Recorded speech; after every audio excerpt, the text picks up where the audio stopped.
नमस्कार। आज की इस वीडियो में हम एक बहुत ही महत्वपूर्ण और गूढ़ शब्द ओम पर चर्चा करेंगे। यह सिर्फ एक ध्वनि नहीं है, बल्कि इसका बहुत गहरा अर्थ है। इस वीडियो में हम आपको सरल शब्दों में ओम को समझाने की कोशिश करेंगे। गारंटी बस इस बात की है कि इतनी आसानी के साथ ओम को पहले कभी नहीं समझाया गया। आने वाले समय में ये वीडियो कई लोगों को वीडियोस बनाने में और पुस्तक लेखकों को ओम के बारे में लिखने में मदद करेगी। आज का प्रश्न है कि यदि कोई मनुष्य मृत्यु के समय ओमकार का ध्यान करता है, या फिर आप ऐसे भी कह सकते हैं कि जो लोग ओमकार का ध्यान करते हैं तो उनको कौन सा लोक प्राप्त होता है। ओमकार के माध्यम से ज्ञानी व्यक्ति परब्रह्म और अपर ब्रह्म दोनों को ही प्राप्त कर सकता है। ओमकार ही दोनों का प्रतीक है। अब सवाल उठता है कि परब्रह्म और अपर ब्रह्म क्या है। तो परब्रह्म वह परम सत्य है जो असीम और शाश्वत है, जैसे कि परमात्मा। दूसरी ओर अपर ब्रह्म है वह सत्य जो हमारे चारों ओर दिखाई देता है, लेकिन यह सीमित है और बदलता रहता है। अपर ब्रह्म वो सत्य है जो भौतिक है, जिसे हम अपनी इंद्रियों के साथ अनुभव कर सकते हैं। अपरा का अर्थ है निम्न या सीमित, और ब्रह्म का अर्थ है सत्य या असीम। इसलिए अपर ब्रह्म का अर्थ है वह सत्य जो सीमित और भौतिक है। यह विश्व में जो कुछ भी, जैसे पेड़, पहाड़, जलवायु, ये सब अपर ब्रह्म के अंतर्गत ही आते हैं। जैसे कि जब आप किसी पेड़ के नीचे बैठते हैं, तब आप उसके आकार, उसकी छाया और उसकी हरियाली को देख सकते हैं। यह पेड़ एक भौतिक वस्तु है और इसे देखना, अनुभव करना आपके लिए बहुत आसान है। यह अपर ब्रह्म का उदाहरण है, क्योंकि यह एक सीमित और भौतिक रूप में हमारे सामने है। परब्रह्म का अर्थ होता है सर्वोच्च सत्य, वो सत्य जो नित्य है, असीम है और सृष्टि से परे है। यह परमात्मा का स्वरूप है जो न तो जन्म लेता है और न ही मरता है। परब्रह्म का अनुभव केवल और केवल ध्यान और आत्मज्ञान के माध्यम से ही किया जा सकता है। उदाहरण के साथ समझते हैं, जैसे कि सूरज और उसकी रोशनी। सूरज को यहाँ पर आप परब्रह्म के समान समझें, जो हमेशा बना रहता है। सूरज की धूप और गर्मी अपर ब्रह्म के समान है, क्योंकि यह चीजें हमें दिखाई देती हैं, हम इन्हें महसूस कर सकते हैं और साथ ही में इनकी एक सीमा होती है। जैसे कि जल का प्रवाह, महासागर का असीम जल परब्रह्म जैसा है, क्योंकि उसका कोई अंत नहीं है। महासागर से निकलने वाली नदियां अपर ब्रह्म के जैसी हैं, क्योंकि यह पानी की सीमित मात्रा को अपने साथ लेकर बहती हैं। जैसे कि वस्त्र और धागा। कपड़ा परब्रह्म के समान जो संपूर्ण है, और उसका धागा अपर ब्रह्म के समान, क्योंकि वो उस पूरे कपड़े का एक छोटा सा हिस्सा है और सीमित है। ये सिर्फ और सिर्फ उदाहरण है, न तो कपड़ा परब्रह्म है, ना ही सूरज और ना ही नदियां। आपको समझाने के लिए उदाहरण के तौर पर इन्हें लिया गया है। एक और उदाहरण जो कि कुछ खास है, अहंकार और आत्मा। अहंकार अपर ब्रह्म के समान है जो मन से जुड़ा होता है और सीमित होता है। आत्मा परब्रह्म के समान है जो शाश्वत और अनंत है। अब एक और सवाल उठता है कि क्या अपर ब्रह्म का ज्ञान महत्वपूर्ण है? जी हाँ, बिल्कुल। अपर ब्रह्म का ज्ञान हमें भौतिक दुनिया को समझने में मदद करता है। ये हमें सिखाता है कि भौतिक वस्तुओं की अपनी सीमाएं होती हैं। जब हम अपर ब्रह्म का ज्ञान प्राप्त करते हैं, तो हम समझते हैं कि इस दुनिया में जो कुछ भी है वो क्षणिक है। जैसे कि हम एक फूल को देख सकते हैं, वो सुंदर होता है, लेकिन उसकी सुंदरता अस्थायी है, मीन्स टेम्पररी है। जैसे जैसे समय बीतता है वह मुरझा जाता है। इसलिए हमें समझना चाहिए कि फूल केवल एक क्षणिक वस्तु है, अर्थात कुछ समय के लिए है, और इसे देखकर हमें यह नहीं भूलना चाहिए कि इसके पीछे का भ्रम हमेशा है। अब आपके मन में सवाल उठ सकता है कि क्या अपरा का ध्यान करना सही है? बिल्कुल, आप अपरा का ध्यान कर सकते हैं।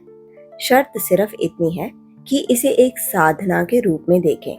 इसका मतलब ये है कि जब हम भौतिक चीजों की ओर ध्यान देते हैं तो ध्यान देकर हमें अपना आत्मिक विकास करना चाहिए।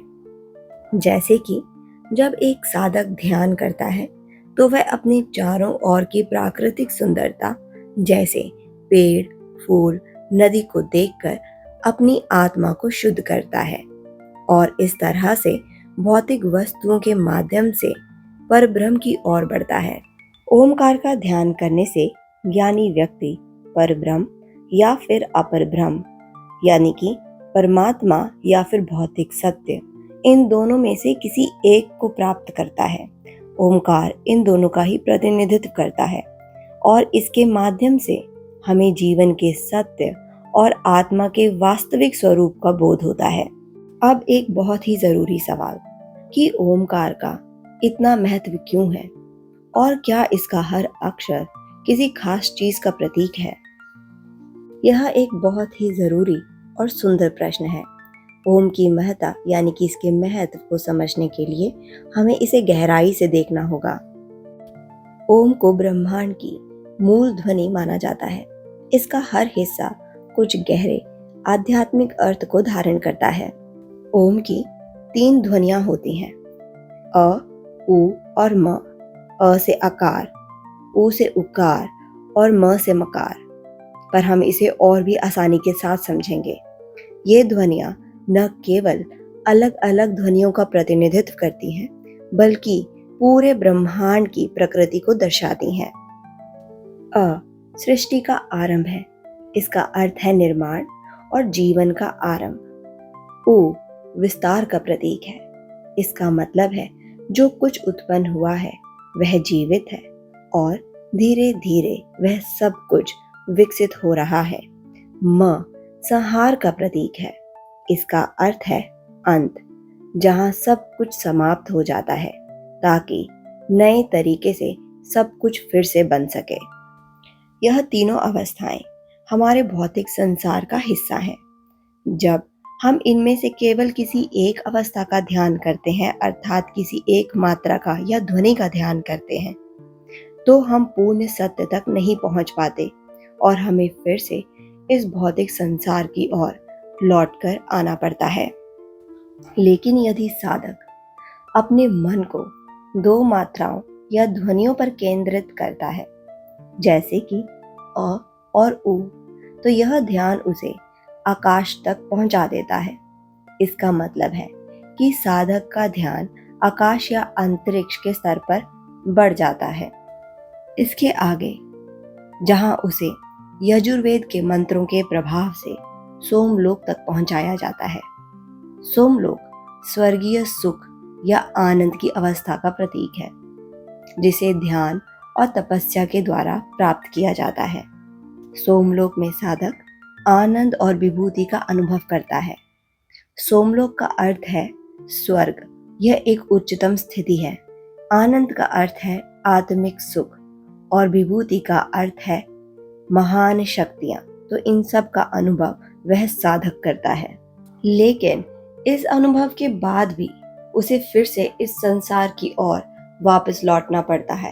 अर्थ है कि साधक सोमलोक की दिव्य अनुभूति को अनुभव तो करता है, लेकिन वह स्थायी नहीं है।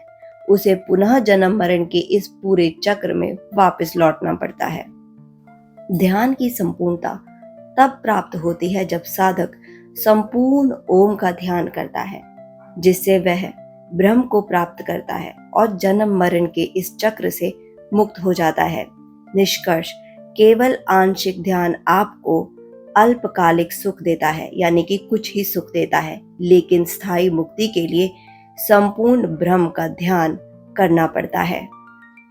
जब साधक त्रिमात्रिक ओम का ध्यान करता है तो वह भौतिक जगत से परे जाकर परमात्मा का साक्षात्कार करता है।